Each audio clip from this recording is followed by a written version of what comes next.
Hi, this is Sheila True Love, and this is part three of our segment of Everyone Can Always Change for the Better. The only way we're going to get along with people is if we give people the right to be who they are, even if it's different than who you are. This is so important. I love what the Apostle Paul said when he said, I have learned how to be all things to all people. And that's at 1 Corinthians chapter 9, verse 19 through 23. He didn't say that we should try to change all people to make them like us. We need to stop trying to mold people into what we want them to be. They get tired of that. I mean, anyone would. If you keep it up, they're going to end up not liking you at all and kind of distance themselves. You know, people, they're created by God with the expression of free will. For some reason, pride keeps raising its ugly head because for some reason, we all think that we're the ones that's always right. Everybody who doesn't think like us, who doesn't do things like us, who doesn't like what we want, don't want what we want, they must have something wrong with them, right? They gotta have something wrong with them. Well, we have to learn how to respect all people and their right to their opinion. That was something I had a hard time with, but I don't anymore. When I get around people and they don't do things or think like me and they start to irritate me, you know what I say? I say, Sheila, stop it. Just stop it. Lose that attitude. You've got to talk to yourself, I tell you. When I'm around people, for example, who are long-winded, some people who they just go on and on and on. Oh my God. You know what I realize? That's a great way for me to test my patience.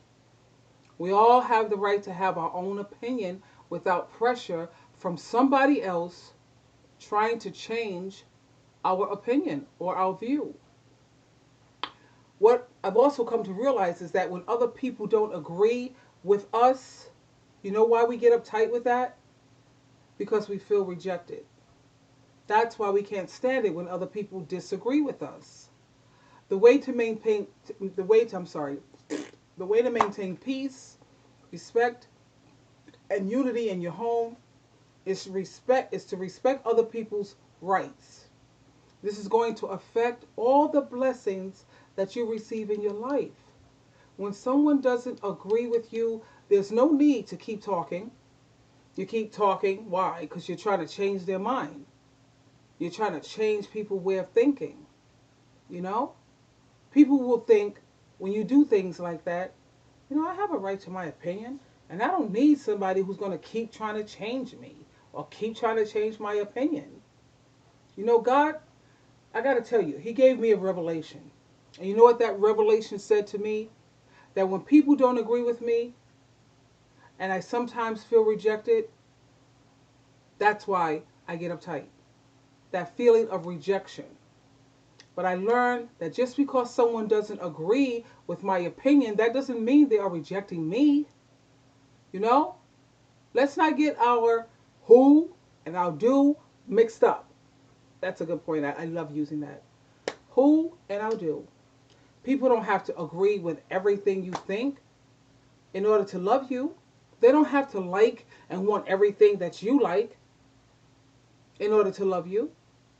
People do love me. They love me. But people have to have the freedom to be who they are. When someone disagrees with me now, guess what I tell them? I'll say something, you know what? I have a different opinion. May I share it? Or I'll say something like, I respect your right to have an opinion. You'd be surprised. The power of agreement is a wonderful, wonderful thing. So, that's the final part.